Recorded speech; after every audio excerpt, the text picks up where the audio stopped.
From Hollywood, it's time now for... Johnny Dollar. Paul Kendrick, Johnny, over at Eastern Allied Casualty, remember? Oh, sure, Paul. How are you? Seen any good fights lately? Prize fights, that is? Yeah, the championship bout at the stadium over in Mulville last week. Were you there? No, I had to miss it. But it didn't miss me. Huh? The minute Georgie hit the canvas in that fourth round, it cost me $50. Johnny, do you remember Al Coronado? Are you kidding? I've watched that boy come up from the Golden Gloves. Well, he fought in one of the preliminary bouts. I know. I lost on him, too. $20. Come on over, will you? And I'll tell you why the company may lose $50,000 on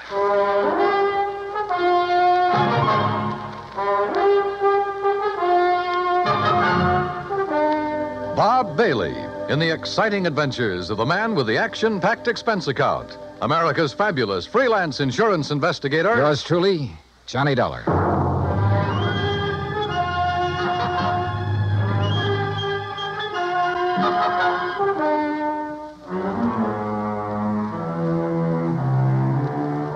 Expense account submitted by Special Investigator Johnny Dollar to Eastern Allied Casualty Insurance Company, 422 Spidal Building, Hartford, Connecticut. Following is an account of expenses incurred during my investigation of the Squared Circle matter. Expense account item 1, $1.10, cab from my apartment to the offices of Eastern Allied. When I got upstairs into his personal cubicle, I found Paul Kendrick pacing the floor. Sit down, Johnny. Have a drink if you want one. No, thanks. Hey, looks like you're the one who could use a drink. What are you worried about? Don't tell me you've been hitting the company till for big money to bet on the fights. Johnny, I'm worried about murder. Listen. I'm all ears. How long since you've seen Al Coronado fight? Oh, 6 months, a year, maybe. But before that, when he was working all the local arenas, you and I were present every time he put on the gloves. So? We knew him when he had reflexes quick enough to... Well, do you remember how he'd show off by picking a fly or mosquito out of the air, grabbing it between his fingers without even hurting it? Yeah, sure. He was no mental giant, not by a long shot, but he had the fastest eyes and hands I ever saw in a man. Right. But something has happened to him, something very wrong, and I think I know what it is. Listen. I'm listening. A few years ago, his manager, Ricky Malone, took out a $50,000 policy on him. Annuity. So what? A lot of managers take out policies on their boys. And then get him killed? Look, Al is fighting again tomorrow night in a small town outside of Joplin. Joplin? Missouri? A little place just across the state line. Johnny, I want you to be there. You mean as a sort of bodyguard? I want you to see the fight, that's all. See Al Coronado fight. Yeah, but this murder crack... I'm having a copy of the policy made, and you can pick it up at the Joplin post office. General delivery. Now, Paul... I know. I may be all wrong. This may only be a hunch without a single legitimate reason for suspicion. That's why I took a whole week to think it over before calling you. That's why I want somebody who knows Al as well as you and I do to... Look, will you go down there and see him? Well, We'll pay the freight. Pad your expense account, anything you like. Oh, now that's an attractive But do offer. it, Johnny. Will you?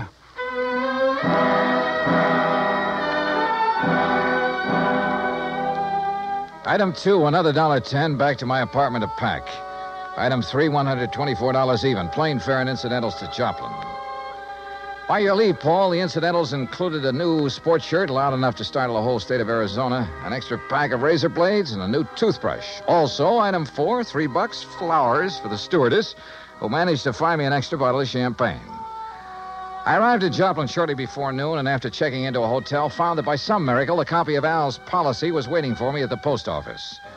A quick glance at it brings up item 5, $4.25 phone call. Well, what do you mean, holding out on you? I thought you said Ricky Malone took out the policy. He did, and pays all the premiums. But the beneficiary named is Frankie Fortina. Now, who's he? I don't know yet. Well, his address is in New York City. You better look him up, will you? I've been trying to. But the last time Fortina was at the address on the policy, it was a racetrack bookie joint. Oh, so that's why you're worried. That's one reason. Well, if you learn anything about him, let me know, will you? I'm staying at the Beverly Arms. Okay, Johnny. Johnny. Yeah? Call me again, will you? After the fight tonight. Sure.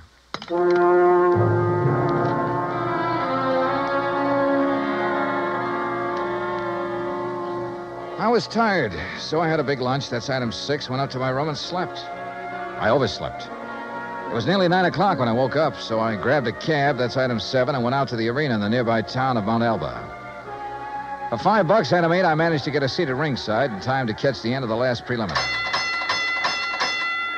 The winner winner in 1 minute, 10 The program seconds told me of the third Al was round, scheduled for the boy main from event Torino, Rafe against some local boy Kempersky. named Rafe Cummings. And now, I never heard of him, in the main and I doubt if anybody outside of bout the Tucson ever Idaho had. Cactus Country at I understood why when he 184 stepped into the ring. Rafe This kid looked like the rankest kind of amateur. His opponent in the Strong, black corner from sure, and in good Hartford, condition, but clumsy. Connecticut, He almost Al tripped over his own Coronado. size 15 feet. Judges for this fight And it was will no be act to Anthony fool an Marshall, opponent either. timer, Rob McKinley. Al, when he came in, looked as good as ever. He gave me a quick glance of recognition, though I'm sure he knew nothing about me except possibly my name. At the opening bell, he came out fast. All the old speed and timing were there. Faint weave and flick out that light, but punishing left. Same old pattern, same old... Oh, wait a minute. Those quick left jabs were only landing about 1 and 4. As though he touched Cummings only when the clumsy ox happened to walk into him. But because of his speed, Al took nothing but a few light ones on the body. He kept his face well out of reach. Oh, yeah, his timing was perfect, but his aim was terrible. Every time he shot out his fist, he was 3-4 inches wide. Then a funny thing happened. At the end of the round, when Al went back to his corner, and remember, Rafe had only tapped him a few times on the body. When he went back to his corner and started to sit down, he almost missed the stool. Would have if one of the seconds hadn't aimed it under him. Funny.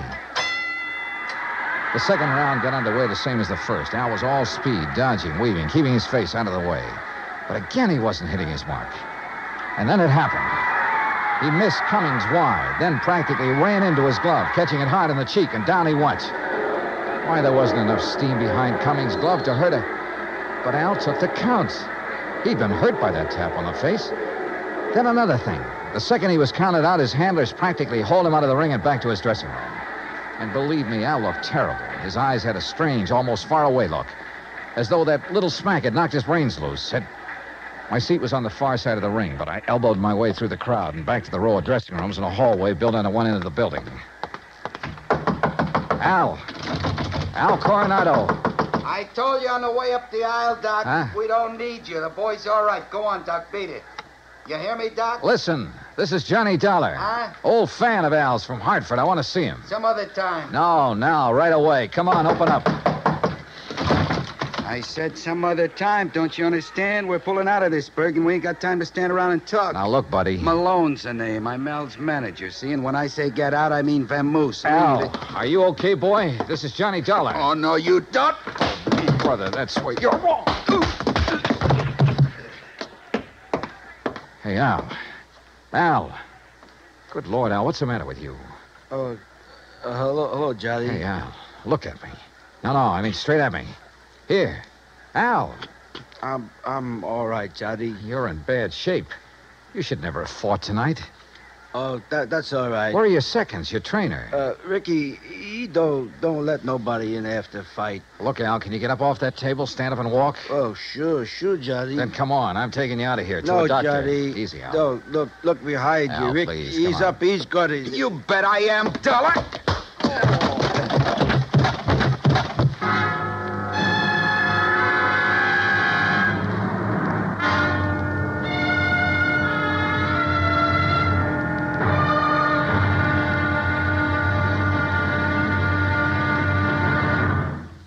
Act Two of yours truly, Johnny Dollar, in just a moment.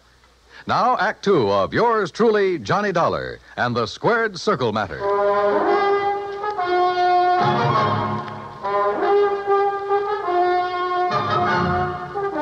When I came to, the dressing room was dark and quiet. After carefully falling off the table where they'd left me, I groped my way to the light switch, stumbling incidentally over the remains of the chair Ricky Malone had used on me. It was well after midnight, so I left by the dressing room window. The second I reached my hotel room, I put through a long-distance call, hoping Paul Kendrick would be in bed. He was. Yeah. Hello? Johnny Dollar. And, Paul, you're right. It'll be murder unless I can stop it. Hmm?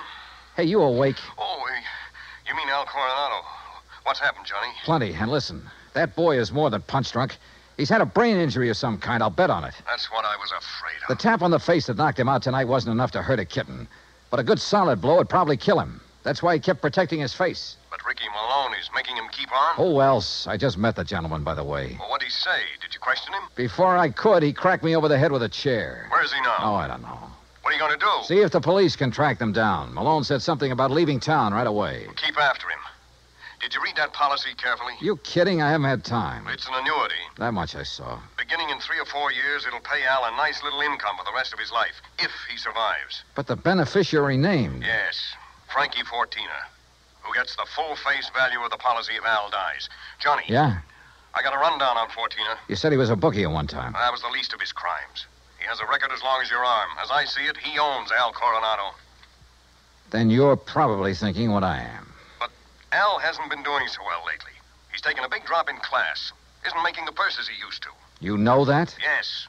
The ANBA keeps a complete record. So with this injury to his brain, the only way Fortina can clean up on him is by seeing him dead. That's right.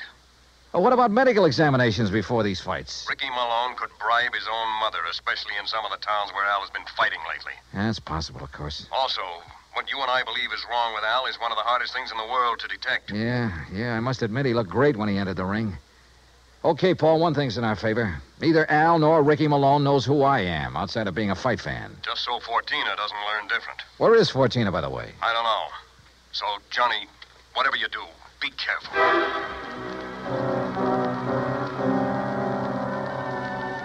Expense account item 9, $370 for a couple of phone calls, some breakfast, and a taxi to police headquarters. I'll say this for the Joplin police. When they go into action, they really get things done. Within less than 2 hours, Sergeant Danny Ruskin dug up all the information I wanted. Well, that ties in with what Conroy found out at the airport. Now, that does it, Herm. Thanks very much. Something? And I think it gives us the whole story, Johnny. Al and his manager, Ricky Malone, checked out of their hotel, the Rayberry, at 1 o'clock this morning. Just the two of them? Right. There was no third party by the name of Fortina or anything else, just the two of them. They caught the 140 plane for Oklahoma City. Oh? And there they bought tickets routing them to Monterrey, Mexico. Mexico? How soon can I get a plane? You going down there, huh? I told you, I gotta save that guy's life. All right, look, in Monterrey, look up Sergeant Romelia Garcia, Main Homicide Division. You mention my name, he'll give you anything you want. Good. Now, what about that plane?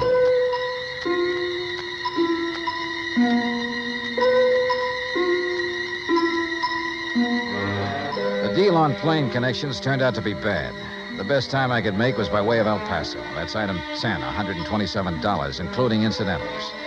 I finally pulled into Monterey shortly after 8 p.m. I parked my bag at the airport, taxied into town. Item 11, and went straight to main headquarters of the Policia. Sergeant Romelio Garcia was off duty. He'd gone to the fights. Item 12, $4 American for a fast taxi ride to the Plaza del Fisticuffs, or whatever they call it. There, for item 13, $5, I had the sergeant paged over the PA system. After 2 or 3 minutes, a short, stocky, important-looking figure in police uniform strode up to the door. Senor Johnny Dollar? Yeah, that's right, Sergeant. How are you? You Americanos. Now, what is so important I must leave the excellent fights to talk with you, huh? The possible murder of an American fighter right here in your own ring. So what is that to be excited about? Something that happens all the time. It's because the Mexican fight is more better than the Americano fight. So if that is all it is bothering Incidentally, you... Sergeant Danny Ruskin of the Joplin Police. Sergeant Danny. Why do you not say so at the beginning? Well, you didn't give me much of a chance. How is it, my good friend, Sergeant Danny? Pues it's too long IFC here. Yeah, well, look. Excellent man, Sergeant Danny. When I have trouble with one of our Mexican nationals who escape across the border and go all the way to Missouri, Joplin, it's Sergeant Danny who... But you have a problem, huh? Yeah. A fighter named Al Coronado. Coronado. Oh, but of course, tomorrow night he is fighting here, and he will lose. Why do you say that? Come, look. Here on the, what you call, a billboard, a picture of the man he is to fight. So, El Toro Negro. That sounds more like the name of a bull than a... Holy... See, big man, is he not? Is this picture real? 240 pounds, senor. But Al Coronado only weighs in at 181. See, El Toro, big man. And Senor Dollar, he is a killer. Our best. 3 men he's knocked out of the ring. But nobody hurts him, so no wonder you worried. Sergeant, unless you and I can stop it, that won't be a fight tomorrow night. It'll be a premeditated, cold-blooded killing. Oh? How so?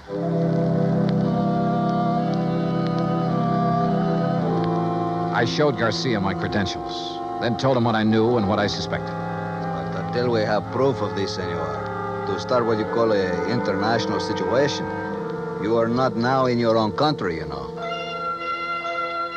Still, he agreed to cooperate. First thing, of course, was to locate Al and his manager. In this city of nearly 200,000, that could be pretty rough. but he said he'd try. He drove me by the airport to pick up my bag, then to a hotel. And there, as the bellhop unlocked the door of my room, I got a real break. The next door down the hall opened. Hey, kid, how'd you like to bring me up a glass of warm milk, huh? Al Coronado. Huh? Oh, hi. Here, boy. Just put in my bags inside and leave the door open. Gracias, senor. Hey, Al, are you alone? Oh, sure. Hey, you're Johnny, ain't you? Yeah, that's right, Johnny, and I want to talk to you. I used to see your rig side all the time up in Hartford, huh? You saw me in Joplin, too. Only you don't remember. Where's Ricky Malone, your manager? Oh, he said he had to go meet somebody. He's always going out. Look, Al, I'm an insurance investigator. Oh? Oh, I got some insurance. Yeah. One more fight and somebody's going to collect it. Ah, no, Johnny, that's my retiring money. The only one who'll retire on it is Frankie Fortina. Hey, Frankie, he's my owner. You know him? Hey, who takes all the aspirin around here? Me. I get a lot of headaches all the time. But maybe that's why I ain't been hitting so good lately. Yeah. Here, catch this bottle. Hey, now... now look what you did. No, Al, you look what you did. You missed that bottle by 3 inches. For the same reason you haven't been hitting well, why you have these headaches. All right, I'll give it to you straight. You've had a brain injury, Al. One good wallop on that head will kill you. And that's just what Ricky and Fortina want. No. Ricky always says to keep my head protected, so you must be wrong. Am I? Well, Ricky's good to me. Why, you numbskull, he's trying to get you killed. Johnny, you're all wrong.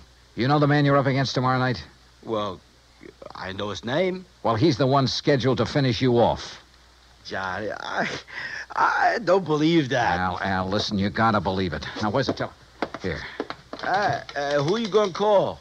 Hello, this is an emergency. Get me Sergeant Romilio Garcia at Central Police Headquarters. Cops? That's right, Al, and a doctor. No, look, Ricky says to stay away from doctors. All they do do is stop you from ever fighting again.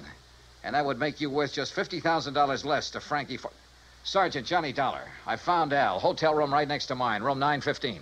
Bring a doctor, a brain specialist if you can, even if you have to drag him out of bed.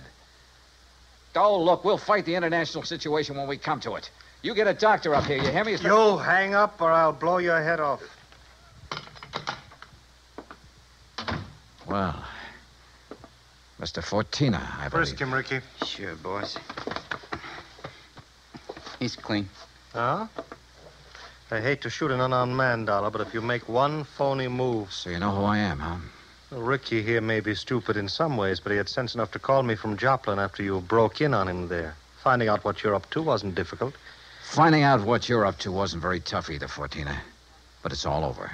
Not for me, Dollar. That's where you're wrong. That phone call I made was to the police. I know, to Central Headquarters. That's over 3 miles from here. By the time your sergeant finds a doctor and gets here, you'll be dead. And I will be gone. Have you forgotten that you have a border to cross, You Fortina? think I'm stupid? Frankie Fortina has never been here. Has never been even in Mexico. Because my tourist card reads Charles Edward Smith. And since the next plane leaves for the States in about 20 minutes, Ricky... Yeah, boss? I think Mr. Dollar had better have an accident. Fall out of the window, perhaps. Oh, now, wait a minute, What? boss. I mean, well... Listen to me, Malone. I had 2 reasons for coming down here. To see if you were right about Dollar and to make sure of that fight tomorrow. You've been stalling with Al. You've taken too long. The heat is on up north. I need the dough. I told you, boss, that El Toro will do it tomorrow. Fellas, Shut up. And look, if you take care of Dollar, what about me? What? Maybe you can get back to the States, but me, with Dollar laying dead here, and if Al talks... Al won't talk. You won't either. Frankie. Dollar has given us a perfect setup. He came here to Al's room. You found him here. You had a fight. Dollar ends up in the street below. But what happens to me Haven't then? I always taken care of you in the past when you were working for me? You know what will happen if you ever try to cross it. No, All listen, right. Frankie. I have contacts down here. I have plenty of them. I have lawyers, good ones. It's going to be self-defense, pure and simple. But what if Al talks? I told you before, Ricky. You've taken too long with him. Frankie, listen... While I hold this gun, you're going to take care of Al, too. The way you should have a long, long time ago in his fights. I don't No, understand. no, listen to me, Frankie. You listen. I You've can't been do in it. this whole thing just as deep as I have, and deeper. Because you're the one who's kept Al fighting. You've paid off all those phony medicos. You set him up for this El Toro tomorrow night. You'll do it, Ricky. No. Then I'll use the gun on all three of you. Frankie. You're out of your mind, Fortina. Am I? It'll still look like a fight between you and Ricky. Boss. Al just happened to get hit accidentally by the gun that will be found beside your body. Boss. Hmm? Boss, I'll do it. You bet you will. I'll do anything you say if you'll just help me get out of it. Okay. Go ahead. Dollar is first. And, brother, if you think it's going to be It's easy. either the window or this gun, Dollar. So far as you're concerned, I don't care which. Go on, Ricky. Okay, Just remember, boss. your own life depends on it. You bet I... Play dirty, will you? The window, Ricky. The window, I said. Remember, it's your own life, Ricky.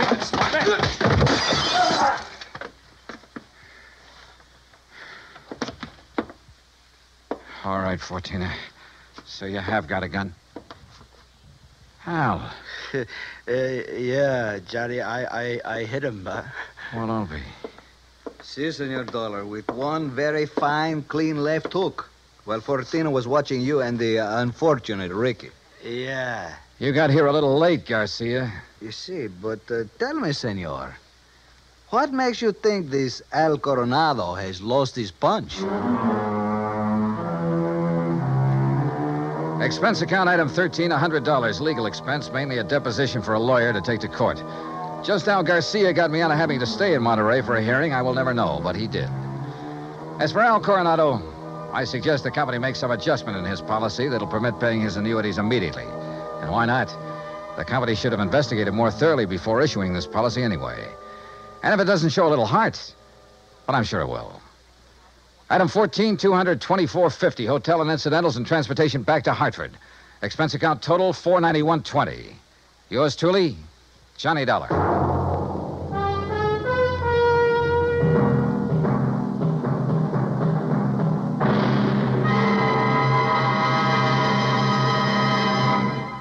Now, here is our star to tell you about next week's story. Next week, a fast trip to the West Coast to an impossible case involving an impossible man.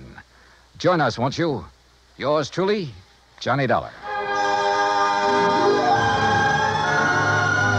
Yours truly, Johnny Dollar, starring Bob Bailey, originates in Hollywood. It is produced and directed by Jack Johnstone, who also wrote tonight's story. Heard in our cast were Harry Bartell, Herb Ellis, Victor Perrin, Jack Crucian, Les Tremaine, and Lawrence Dobkin. Musical supervision is by Amerigo Marino.